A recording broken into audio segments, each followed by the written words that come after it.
Hi ಸ್ನೇಹಿತರೆ, ಎಲ್ಲರಿಗೂ ನಮಸ್ಕಾರ. ನೋಡಿ, ಗೃಹಲಕ್ಷ್ಮಿ ಯೋಜನೆಯ ಪ್ರತಿಯೊಂದು ಫಲಾನುಭವಿಗಳಿಗೆ ಸರ್ಕಾರ ಕೊನೆಗೂ 3 ತಿಂಗಳ 6,000 ಹಣನ ಜಮಾ ಮಾಡುವುದಾಗಿ ಭರ್ಜರಿ ಗುಡ್ಡಿಸ್ನ ಕೊಟ್ಟಿದೆ. ಫಲಾನುಭವಿಗಳಿಗೆ ಈಗಾಗಲೇ ಮೇ, ಏಪ್ರಿಲ್ ಮತ್ತು ಮಾರ್ಚ್ ತಿಂಗಳ ಒಟ್ಟು 6,000 ಹಣನ ಸರ್ಕಾರ ಜಮಾ ಮಾಡ್ತಾ ಇದೆ. ಆದರೆ ಸುಮಾರು 2ರಿಂದ 3 ಲಕ್ಷಕ್ಕಿಂತ ಅಧಿಕ ಮಹಿಳೆಯರಿಗೆ ಇನ್ನು ಮುಂದೆ ಗೃಹಲಕ್ಷ್ಮಿ ಹಣ ಬರ್ತಾ ಇಲ್ಲ. ಯಾಕಂದ್ರೆ ನೀವು ಎಷ್ಟು ಬೇಗ ಗೃಹಲಕ್ಷ್ಮಿಗೆ ಮರು ಅರ್ಜಿನ ಹಾಕ್ತೀರಾ ಅಷ್ಟು ಬೇಗ ನಿಮ್ಮ ಬ್ಯಾಂಕ್ ಖಾತೆಗೆ ಹಣ ಬರುತ್ತೆ ಮತ್ತು ಸರ್ಕಾರ ಕೊಟ್ಟಿರುವ ಹೊಸ ನಿಯಮಗಳನ್ನ ಕೂಡ ನೀವು ಪಾಲಿಸಬೇಕಾಗುತ್ತೆ. ಅದೇ ರೀತಿ ಸರ್ಕಾರದಿಂದ ಇಂದು ಬುಧವಾರ ಮೇ 13ರಿಂದ ಕರ್ನಾಟಕದ ಒಟ್ಟು 25 ಜಿಲ್ಲೆಗಳಿಗೆ 2 ಹಂತಗಳಲ್ಲಿ ಈ 6,000 ಹಣ ಬರ್ತಾ ಇದ್ದು, ಬೆಳಿಗ್ಗೆ 10 ಗಂಟೆಯ ನಂತರ ಪ್ರತಿ ಫಲಾನುಭವಿಗಳಿಗೆ ಜಮಾ ಆಗ್ತಾ ಇದೆ ಮತ್ತು ರೇಷನ್ ಕಾರ್ಡ್ ದಾರರಿಗೂ ಕೂಡ ಸರ್ಕಾರ ಭರ್ಜರಿ ಗುಡ್ಡಿಸ್ನ ಕೊಟ್ಟಿದ್ದು, ಸರ್ಕಾರ ಕೊಟ್ಟಿರುವ ಮಾಹಿತಿ ಏನು ಅಂತ ತಿಳಿಸ್ಕೊಡ್ತಾ ಇದ್ದೀನಿ. ಅದಕ್ಕಿಂತ ಮೊದಲು ನೋಡಿ ವೀಕ್ಷಕರೇ, ನೀವೇನಾದ್ರೂ ಇನ್ನೂ ಕೂಡ ನನ್ನ ಚಾನಲ್ನ ಸಬ್ಸ್ಕ್ರೈಬ್ ಆಗಿಲ್ಲ ಅಂದ್ರೆ ದಯವಿಟ್ಟು ಪ್ರತಿಯೊಬ್ಬರು ಚಾನಲ್ನ ಸಬ್ಸ್ಕ್ರೈಬ್ ಮಾಡ್ಕೊಳ್ಳಿ, ಹಾಗೆ ವಿಡಿಯೋಗೆ ಒಂದು ಲೈಕ್ನ ಕೊಡಿ.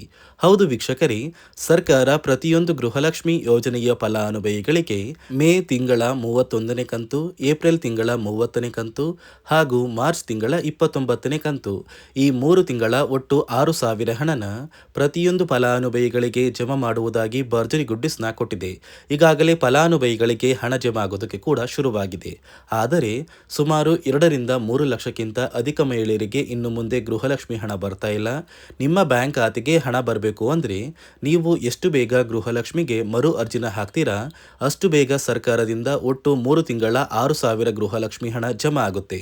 ಮತ್ತು ಸರ್ಕಾರ ಈ ಬಾರಿ ಕೆಲವು ಹೊಸ ನಿಯಮಗಳನ್ನ ಗೃಹಲಕ್ಷ್ಮಿ ಯೋಜನೆಗೆ ಜಾರಿಗೆ ಕೂಡ ತಂದಿದೆ. ಹಾಗಾದ್ರೆ ಸರ್ಕಾರ ಏನೆಲ್ಲ ಹೊಸ ಬದಲಾವಣೆ ಜಾರಿಗೆ ತಂದಿದೆ ಅಂತ ಕೂಡ ತಿಳಿಸ್ಕೊಡ್ತಾ ಇದ್ದೀನಿ.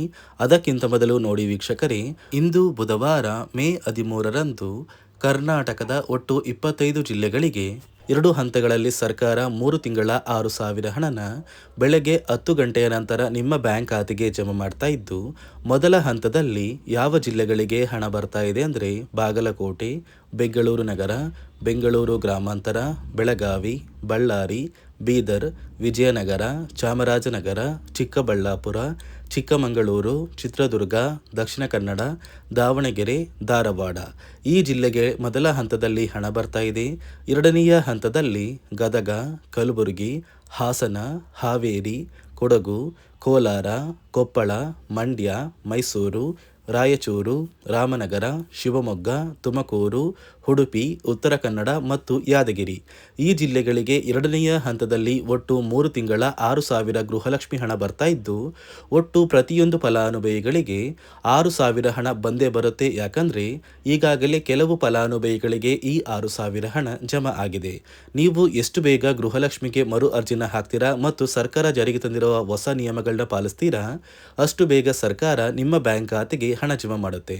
ಯಾಕಂದ್ರೆ ನೋಡಿ ವೀಕ್ಷಕರೇ, ನಿಮ್ಮ ಬ್ಯಾಂಕ್ ಖಾತೆಗೆ ಗೃಹಲಕ್ಷ್ಮಿ ಯೋಜನೆಯ 3 ತಿಂಗಳ 6,000 ಹಣ ಜಮಾ ಆಗಬೇಕು ಅಂದ್ರೆ ನೀವು ಆದಷ್ಟು ಬೇಗ ಗೃಹಲಕ್ಷ್ಮಿಗೆ ಮರು ಅರ್ಜಿನ ಹಾಕೋದು ಕಡ್ಡಾಯ. ಯಾವ ಕಾರಣಕ್ಕೆ ನೀವು ಮರು ಅರ್ಜಿ ಹಾಕಬೇಕು ಅಂತ ಕೂಡ ತಿಳಿಸ್ಕೊಡ್ತಾ ಇದ್ದೀನಿ. ನೋಡಿ ವೀಕ್ಷಕರೇ, ಸುಮಾರು 2ರಿಂದ 3 ಲಕ್ಷಕ್ಕಿಂತ ಅಧಿಕ ಮಹಿಳೆಯರಿಗೆ ಗೃಹಲಕ್ಷ್ಮಿ ಹಣನ ಸರ್ಕಾರ ಕ್ಯಾನ್ಸಲ್ ಮಾಡಿದೆ. ಯಾಕಂದ್ರೆ ಈ 3 ಲಕ್ಷಕ್ಕಿಂತ ಅಧಿಕ ಫಲಾನುಭವಿಗಳ ಬ್ಯಾಂಕ್ ಖಾತೆಗೆ ಪ್ರತಿ ತಿಂಗಳು ಗೃಹಲಕ್ಷ್ಮಿ ಹಣ ಜಮಾ ಆಗ್ತಾ ಇತ್ತು. ಸುಮಾರು ಸಾಕಷ್ಟು ಫಲಾನುಭವಿಗಳು ಮರಣ ಹೊಂದಿದ್ದಾರೆ. ಆ ಮರಣ ಹೊಂದಿರುವ ಫಲಾನುಭವಿಗಳ ಒಂದು ಸಂಖ್ಯೆ 2 ಲಕ್ಷಕ್ಕಿಂತ ಜಾಸ್ತಿ ಇದೆ. ಇದೇ ಕಾರಣಕ್ಕೆ ಪ್ರತಿ ಫಲಾನುಭವಿಗಳು ಗೃಹಲಕ್ಷ್ಮಿಗೆ ಮರು ಅರ್ಜಿನ ಹಾಕಿ ನಿಮ್ಮ ಬ್ಯಾಂಕ್ ಖಾತೆಗೆ ನೀವು ಹಣ ಪಡಿಬೇಕು. ಇಲ್ಲಿ ಮರು ಅರ್ಜಿ ಹಾಕುವ ಮೂಲಕ ಸರ್ಕಾರಕ್ಕೆ ನೀವು ಇನ್ನ ಕೂಡ ಗೃಹಲಕ್ಷ್ಮಿ ಹಣನ ಪಡಿತಾ ಇದ್ದೀರಿ ಅಂತ ತಿಳಿದು ಬರುತ್ತೆ. ಮತ್ತು ಯಾರೆಲ್ಲ ಫಲಾನುಭವಿಗಳು ಮರು ಅರ್ಜಿನ ಹಾಕೋಲ್ಲ ಅಂತಹ ಫಲಾನುಭವಿಗಳ ಒಂದು ಹೆಸರನ್ನ ಗೃಹಲಕ್ಷ್ಮಿ ಯೋಜನೆಯ ಅರ್ಹರ ಪಟ್ಟಿಯಿಂದ ಸರ್ಕಾರ ಕ್ಯಾನ್ಸಲ್ ಮಾಡುತ್ತೆ. ಸರ್ಕಾರಕ್ಕೆ 2 ಲಕ್ಷಕ್ಕಿಂತ ಅಧಿಕ ಮಹಿಳೆಯರು ಮರಣ ಹೊಂದಿರೋದು ತಿಳಿದು ಬಂದಿದೆ. ಇದೇ ಕಾರಣಕ್ಕೆ ಈ ಮೇ ತಿಂಗಳಲ್ಲಿ ಸರ್ಕಾರದಿಂದ ನೇಮಕಗೊಂಡ ಕೆಲವು ಅಧಿಕಾರಿಗಳು ನಿಮ್ಮ ಮನೆ ಬಾಗಿಲಿಗೆ ಬಂದು ಪ್ರತಿ ಫಲಾನುಭವಿಗಳ ಒಂದು ದಾಖಲಾತಿಗಳನ್ನ ಮರುಪರಿಶೀಲನೆ ಮಾಡಿ ಮತ್ತೆ ಅರ್ಜಿನ ಹಾಕ್ಸ್ಕೊಂಡು ಹೋಗ್ತಾರೆ. ನಂತರ ನಿಮ್ಮ ಬ್ಯಾಂಕ್ ಖಾತೆಗೆ 3 ತಿಂಗಳ 6,000 ಹಣ ಬರುತ್ತೆ. ಅದೇ ರೀತಿ ಇನ್ನು ಮುಂದೆ ಪ್ರತಿ ವರ್ಷವೂ ಕೂಡ ನೀವು ವರ್ಷದ ಕೊನೆಯಲ್ಲಿ ಗೃಹಲಕ್ಷ್ಮಿಗೆ ನೀವು ಹೊಂದಿರುವ ಲೈಫ್ ಸರ್ಟಿಫಿಕೇಟ್ನ ಕೊಟ್ಟು ಅರ್ಜಿನ ಹಾಕಿದ್ರೆ ಮಾತ್ರ ಆ ಒಂದು ವರ್ಷದಲ್ಲಿ ಪ್ರತಿ ತಿಂಗಳು ಗೃಹಲಕ್ಷ್ಮಿ ಯೋಜನೆಯ 6,000 ಹಣ ಬರುತ್ತೆ. ಈಗಾಗಲೇ ಫಲಾನುಭವಿಗಳಿಗೆ ಗೃಹಲಕ್ಷ್ಮಿ ಹಣ ಜಮಾ ಆಗೋದಕ್ಕೆ ಸ್ಟಾರ್ಟ್ ಆಗಿದೆ. ಆದಷ್ಟು ಬೇಗ ನೀವು ಈ ಮೇ ತಿಂಗಳಲ್ಲಿ ಮರು ಅರ್ಜಿನ ಹಾಕಿ ಗೃಹಲಕ್ಷ್ಮಿ ಹಣನ ಪಡ್ಕೊಳ್ಳಿ. ಮತ್ತು ಸರ್ಕಾರ ಈ ಗೃಹಲಕ್ಷ್ಮಿ ಹಣಕ್ಕೆ ಕೆಲವು ನಿಯಮಗಳನ್ನ ಕೂಡ ಜಾರಿಗೆ ತಂದಿದೆ. ಅದೇ ರೀತಿ ರೇಷನ್ ಕಾರ್ಡ್ ಹೊಂದಿರುವ ಪ್ರತಿಯೊಂದು ಕಾರ್ಡ್ದಾರರಿಗೂ ಕೂಡ ಸರ್ಕಾರ 3 ಮುಖ್ಯವಾದ ಭರ್ಜರಿ ಗುಡ್ ನ್ಯೂಸ್ನ ಕೊಟ್ಟಿದ್ದು, ಮೊದಲ ಒಂದು ಗುಡ್ ನ್ಯೂಸ್ ಬಂದು ಸರ್ಕಾರ ಹೊಸ ರೇಷನ್ ಕಾರ್ಡ್ಗೆ ಅರ್ಜಿನ ಸ್ವೀಕಾರ ಮಾಡ್ತಾ ಇದೆ. ನೀವು ಕೂಡ ಹೊಸ ರೇಷನ್ ಕಾರ್ಡ್ನ ಪಡಿಬೇಕು ಅಂದರೆ ಆದಷ್ಟು ಬೇಗ ಅರ್ಜಿನ ಹಾಕಿ. ಅದೇ ರೀತಿ ಎರಡನೆಯ ಒಂದು ಗುಡ್ ನ್ಯೂಸ್ ಬಂದು ನೋಡಿ ವೀಕ್ಷಕರೇ, ನಿಮ್ಮ ಒಂದು ರೇಷನ್ ಕಾರ್ಡ್ಗೆ ಸರ್ಕಾರದಿಂದ ಈ ಮೇ ತಿಂಗಳಲ್ಲಿ 3 ತಿಂಗಳಿಗೆ ಬರುವಂತಹ 15 ರೀತಿಯ ಆಹಾರ ಪದಾರ್ಥಗಳನ್ನ ಸರ್ಕಾರ ಉಚಿತವಾಗಿ ಕೊಡ್ತಾ ಇದೆ. ಮೇ ತಿಂಗಳ ಒಂದು ರೇಷನ್ ಕಾರ್ಡ್ಗೆ ಸಿಗುವಂತಹ ಇಂದಿರಾ ಕಿಟ್, ಏಪ್ರಿಲ್ ತಿಂಗಳಿಗೆ ಸಿಗುವಂತಹ ಒಂದು ಇಂದಿರಾ ಕಿಟ್ ಮತ್ತು ಮಾರ್ಚ್ ತಿಂಗಳಿಗೆ ಸಿಗಬೇಕಾದಂಥ ಒಂದು ಇಂದಿರಾ ಕಿಟ್, ಒಟ್ಟು 3 ತಿಂಗಳ 15 ಆಹಾರ ಪದಾರ್ಥಗಳನ್ನ ಸರ್ಕಾರ ಪ್ರತಿ ಕಾರ್ಡ್ದಾರರಿಗೆ ವಿತರಣೆ ಮಾಡ್ತಾ ಇದೆ. ಮೂರನೆಯ ಒಂದು ಗುಡ್ ನ್ಯೂಸ್ ಬಂದು, ಇನ್ನು ಮುಂದೆ ನೀವು ಉಚಿತ ಅಕ್ಕಿ ಪಡಿಬೇಕು ಅಂದರೆ ಆ ಒಂದು ಬಯೋಮೆಟ್ರಿಕ್ ಮಷಿನ್ ಮೇಲೆ ಬೆರಳಿಡುವಂತಹ ಅವಶ್ಯಕತೆ ಇಲ್ಲ. ಯಾಕಂದರೆ ಇದೀಗ ಸರ್ಕಾರ ನಿಮ್ಮ ಒಂದು ಬೆರಳು ಆ ಒಂದು ಮಷಿನಲ್ಲಿ ಎಂಟ್ರಿ ಆಗಿಲ್ಲ ಅಂದರೂ ಕೂಡ ಆ ಒಂದು ಅಧಿಕಾರಿಗಳು ಪುಸ್ತಕದಲ್ಲಿ ನಿಮ್ಮ ಒಂದು ಹೆಸರನ್ನ ಬರ್ಕೊಂಡು ನಿಮ್ಮ ಕಾರ್ಡಿಗೆ ಅಕ್ಕಿನ ಕೊಡಬೇಕು ಅಂತ ಸರ್ಕಾರ ಆದೇಶ ಕೊಟ್ಟಿದ್ದು, ಈ 3 ಗುಡ್ ನ್ಯೂಸ್ನ ಪ್ರತಿಯೊಂದು ಫಲಾನುಭವಿಗಳಿಗೆ ಸರ್ಕಾರ ಕೊಡ್ತಾ ಇದೆ. ಇದರ ಜೊತೆಗೆ ನಿಮ್ಮ ಬ್ಯಾಂಕ್ ಖಾತೆಗೆ ಗೃಹಲಕ್ಷ್ಮಿ ಯೋಜನೆಯ ಹಣ ಇನ್ನು ಮುಂದೆ ಬರಬೇಕು ಅಂದರೆ 5 ರೀತಿಯ ಹೊಸ ನಿಯಮಗಳನ್ನ ನೀವು ಪಾಲಿಸಬೇಕು ಅಂತ ಸರ್ಕಾರ ಆದೇಶ ಕೊಟ್ಟಿದೆ. ಅದೇ ರೀತಿ ನೋಡಿ ಸ್ನೇಹಿತರೆ, ಈ ಬಾರಿ ಸುಮಾರು 1 ಲಕ್ಷಕ್ಕಿಂತ ಅಧಿಕ ಫಲಾನುಭವಿಗಳ ಬ್ಯಾಂಕ್ ಖಾತೆಗೆ ಸರ್ಕಾರ ಗೃಹಲಕ್ಷ್ಮಿ ಯೋಜನೆಯ ಹಣನ ಜಮಾ ಮಾಡ್ತಾ ಇಲ್ಲ.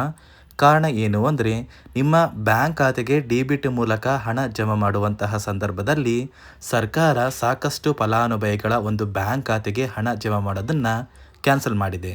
ಯಾಕಂದರೆ ಇತ್ತೀಚೆಗೆ ಹಣಕಾಸು ಇಲಾಖೆ ಜಾರಿಗೆ ತಂದಿರುವ 5 ನಿಯಮಗಳ ಆಧಾರದ ಮೇಲೆ ಪ್ರತಿಯೊಂದು ಫಲಾನುಭವಿಗಳಿಗೆ ಸರ್ಕಾರ ಈ ಒಂದು ಹಣನ ಜಮಾ ಮಾಡ್ತಾ ಇದ್ದು, ಯಾರೆಲ್ಲ ಫಲಾನುಭವಿಗಳು ಈ ನಿಯಮಗಳನ್ನ ಪಾಲಿಸಿಲ್ಲ ನಿಮ್ಮ ಬ್ಯಾಂಕ್ ಖಾತೆಗೂ ಕೂಡ ಹಣ ಜಮಾ ಆಗೋದಿಲ್ಲ. ಹಾಗಾದರೆ ಬನ್ನಿ ಸ್ನೇಹಿತರೆ, ಸರ್ಕಾರ ಜಾರಿಗೆ ತಂದಿರುವ ಆ 5 ಹೊಸ ನಿಯಮಗಳು ಏನು ಅಂತ ನಾನು ನಿಮಗೆ ತಿಳಿಸ್ಕೊಡ್ತಾ ಇದ್ದೀನಿ. ನೋಡಿ ಸ್ನೇಹಿತರೆ, ಮೊದಲನೆಯ ಒಂದು ನಿಯಮ ಬಂದು, ಸಾಕಷ್ಟು ಫಲಾನುಭವಿಗಳು ಹೊಂದಿರುವಂತಹ ಒಂದು ರೇಷನ್ ಕಾರ್ಡ್ ಏನಿದೆ ಆ ಒಂದು ರೇಷನ್ ಕಾರ್ಡ್ನ ಮನೆಯ ಸದಸ್ಯರ ಪ್ರತಿಯೊಬ್ಬರ ಒಂದು ಆಧಾರ್ ಕಾರ್ಡ್ನ ನಿಮ್ಮ ರೇಷನ್ ಕಾರ್ಡ್ಗೆ ಕಡ್ಡಾಯವಾಗಿ ಲಿಂಕ್ ಮಾಡಿಸ್ಬೇಕು.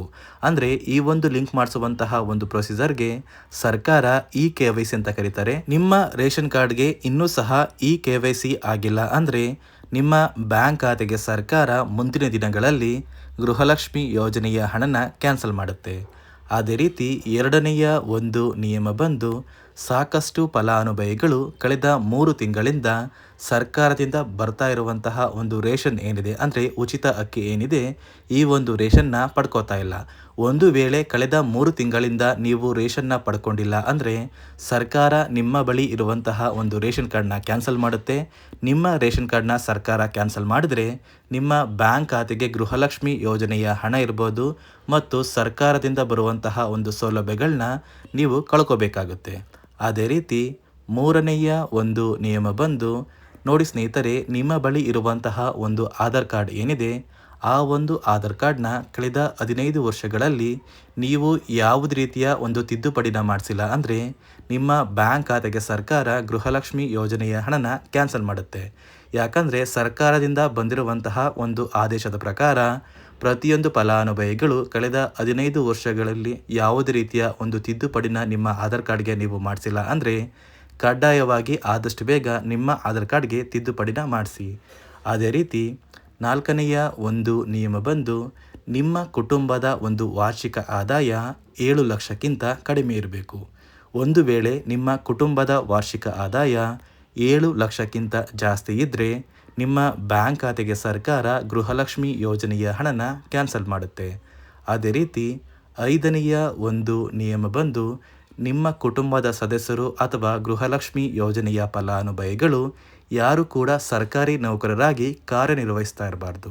ಒಂದು ವೇಳೆ ನಿಮ್ಮ ಕುಟುಂಬದಲ್ಲಿ ಯಾರೇ ಆಗಿದ್ರೂ ಸರ್ಕಾರಿ ನೌಕರರಾಗಿ ಕಾರ್ಯನಿರ್ವಹಿಸ್ತಾ ಇದ್ದರೆ ನಿಮ್ಮ ಬ್ಯಾಂಕ್ ಖಾತೆಗೆ ಗೃಹಲಕ್ಷ್ಮಿ ಯೋಜನೆಯ ಹಣ ಕ್ಯಾನ್ಸಲ್ ಆಗುತ್ತೆ. ಈ 5 ನಿಯಮಗಳ ಆಧಾರದ ಮೇಲೆ ಪ್ರತಿಯೊಂದು ಫಲಾನುಭವಿಗಳಿಗೆ ಸರ್ಕಾರ ಹಣ ಜಮಾ ಮಾಡ್ತಾ ಇದೆ. ಒಂದು ವೇಳೆ ನೀವು ಈ 5 ನಿಯಮಗಳನ್ನ ಪಾಲಿಸಿಲ್ಲ ಅಂದ್ರೆ ನೀವು ಕೂಡ ಗೃಹಲಕ್ಷ್ಮಿ ಯೋಜನೆಯ ಹಣದಿಂದ ವಂಚಿತರಾಗಬೇಕಾಗುತ್ತೆ. ನೋಡಿ ವೀಕ್ಷಕರೇ, ಇಂದು ಬುಧವಾರ ಮೇ 13ರಂದು ಕರ್ನಾಟಕದ ಒಟ್ಟು 25 ಜಿಲ್ಲೆಗಳಿಗೆ 2 ಹಂತಗಳಲ್ಲಿ 3 ತಿಂಗಳ 6,000 ಗೃಹಲಕ್ಷ್ಮಿ ಹಣ ಜಮಾ ಆಗ್ತಾ ಇದೆ. ಅದೇ ರೀತಿ ರೇಷನ್ ಕಾರ್ಡ್ದಾರರಿಗೂ ಕೂಡ ಸರ್ಕಾರ ಭರ್ಜರಿ ಗುಡ್ಡಿಸ್ನ ಕೊಟ್ಟಿದೆ ಅಂತ ಹೇಳ್ತಾ, ಇದಿಷ್ಟು ಸರ್ಕಾರದಿಂದ ಬಂದಿರುವ ಹೊಸ ಮಾಹಿತಿಯಾಗಿದೆ. ನಾನು ಕೊಟ್ಟಿರುವ ಮಾಹಿತಿ ನಿಮಗೆ ಇಷ್ಟ ಆಗಿದ್ದಲ್ಲಿ ದಯವಿಟ್ಟು ಪ್ರತಿಯೊಬ್ಬರು ನನ್ನ ಚಾನಲ್ನ ಸಬ್ಸ್ಕ್ರೈಬ್ ಮಾಡ್ಕೊಳ್ಳಿ, ಹಾಗೆ ವಿಡಿಯೋಗೆ ಒಂದು ಲೈಕ್ನ ಕೊಡಿ.